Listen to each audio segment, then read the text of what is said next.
जय Shri Radhe. Welcome to रंग group कनक रंग एस्ट्रो एंड रंग एस्ट्रो। बात हो रही है मत्स्य चिन्ह की। मत्स्य चिन्ह कहाँ पे होना आपके लिए शुभ है।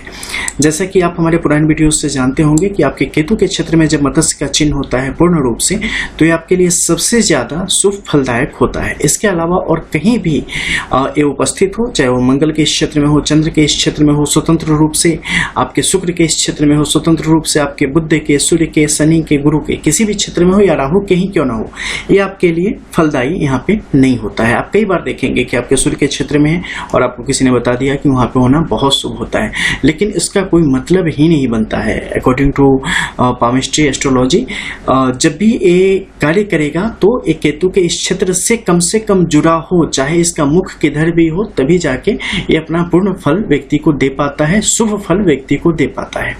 अब जैसे कि यहाँ से मान लो कि कई बार क्या हो जाएगा कि मुख इनका इस क्षेत्र में होगा। जैसे कि यहाँ पे आप देख सकते हैं एक ऐसी स्थिति बनी है जिसमें शुक्र के तरफ इनका मुख है, लेकिन इनका जुड़ाव केतु के क्षेत्र से किसी न किसी सहयोगी रेखा के द्वारा बना हुआ है। तो ऐसी स्थिति जातक के जीवन में भोग विलास को बढ़ावा देने का काम करेगी, जातक के जीवन में जो आर्थिक प्रगति है उसे तेज करने का काम करेगी, जातक के जीवन में जो आजकल भौतिक सुविधाएं हैं उसका यहाँ पर लाभ व्यक्ति को मिलता चला जाता है। व्यक्ति के अंदर विभिन्न प्रकार के भोगों को भोगने की क्षमता पैदा हो जाती है। अगर यहीं पर ये क्षेत्र विशाल हो, साथ ही आपका गुरु का क्षेत्र यहाँ पर बेहतर हो, तो जातक भक्ति भावना में लीन होता है। बराबर मठाधीश भी यहाँ पे बनने के योग उसमें होते हैं, या गुप्त ज्ञान भी प्राप्त करने की उनके अंदर क्षमता होती है। साथ ही बहुत सारे जो संपत्ति है वो भी इकट्ठा कर पाने में सक्षम होते हैं।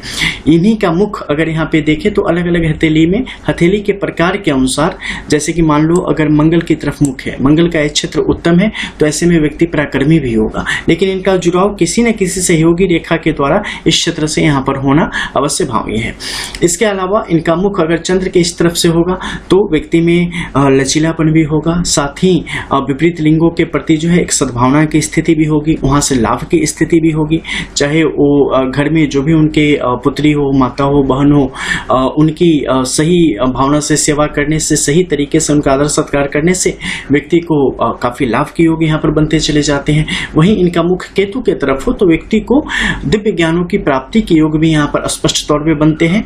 ज्ञान में या धन में स्थायित्व की स्थिति को भी ये पैदा करने का काम करता है। वहीं अगर आपके इस क्षेत्र में यानी कि राहु की तरफ इसका मुख हो तो बनते बनते जो बिगड़ते बिगड़ते काम है उसे बनाने का काम करता है, और छोटी छोटी अड़चनों को आपके जीवन से दूर कर देने का ये काम करता है। साथ ही अगर बुद्ध की कोई रेखा है या धन योग यहाँ पे बन रहा है तो उसे सबल प्रदान करता है, उसे और स्ट्रॉन्ग बनाने का स्पष्ट तौर पे काम करता है। अब कैसे जानेंगे कि इनका मुख किस तरफ है? देखो, मत्स्य के चिन्ह की जब भी आप आकृति देखेंगे तो सामान्य तौर पे इस तरीके से आएगी और आगे की तरफ बढ़ेगी। तो जिस तरफ छोटा कोण हो वो उनका मुख हुआ, और जिधर पूंछ जैसी एक स्थिति लंबी हो जाएगी उनका पीछे का तरफ हुआ। ठीक है, तो जब भी ये चौड़ा वाला भाग जिस तरफ होगा उस तरफ इनका मुख स्पष्ट तौर पे व्यक्ति को समझना चाहिए।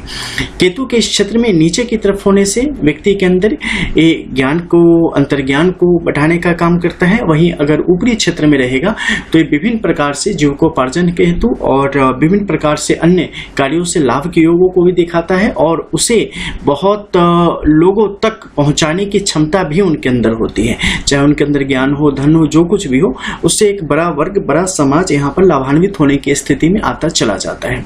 वहीं पर चंद्र की तरफ मुख होने से, जैसा कि मैंने पूर्व में बताया कि व्यक्ति को विपरीत लिंग की तरफ से ही फायदा होता है। साथ ही समंदर से जुड़े हुए जो शहर हैं, जो देश हैं, वहां से भी जातक को वहां नजदीक रहने से फायदे के योग आजीविका के रूप में वहां पे प्राप्त होते हैं, या उससे संबंधित जो भी कार्य करेंगे उसमें भी लाभ के योग यहाँ पर बनते चले जाते हैं। अब कई बार बात होती है कि ऊपरी क्षेत्र में, देखो ऊपरी क्षेत्र में भी होना कोई बहुत ज्यादा नुकसान नहीं है, लेकिन इसका ध्यान बस एक होना चाहिए कि नीचे से जुड़ा हुआ हो। इससे ज्यादा ऊपर चले जाए तो फिर तो किसी प्रकार के लाभ के योग यहाँ पर आपको नहीं बनेंगे। कई बार अगर आपकी हथेली की रेखाएं बहुत पुष्ट हैं, बहुत अच्छी हैं, तो ऐसे मामले में एक कुछ बुरा नहीं करेगा, तो अच्छा करने के भी योग किसी प्रकार से आपको देने का काम यहाँ पे नहीं करते हैं। हथेलियों के अनुसार इसमें परिवर्तन कई बार आप देख सकते हैं। एक ही मत्स्य चिन्ह अधूरी होने की स्थिति में, थोड़ा कटे फटे होने की स्थिति में, मुख यहाँ पे अगर आप देखेंगे तो 90 डिग्री घूम जाए, थोड़ा सा भी घूम जाए, तो उसके अनुरूप इसके फल यहाँ पे काफी हद तक बदलते हुए आपको दिख सकते हैं। किसी भी हथेली में आपको सेम दिखाई देगा, लेकिन जब गहरी विवेचना करेंगे तो आपको उसका फलादेश पूरी तरीके से बदलता हुआ प्रतीत होगा। तो इसे आप एक मोटे तौर पे इससे आप चीजों को समझ सकते हो। बाकी हर एक हथेली एक ही जैसी मत्स्य रेखा अलग अलग कहानी और अलग अलग तरीके से प्रभाव देने का उसमें काम करेगी, इसका हमेशा आप ध्यान रखें। मिलते हैं फिर, तब तक के लिए जय जय श्री राधे। रियल एस्ट्रो रंग एस्ट्रो।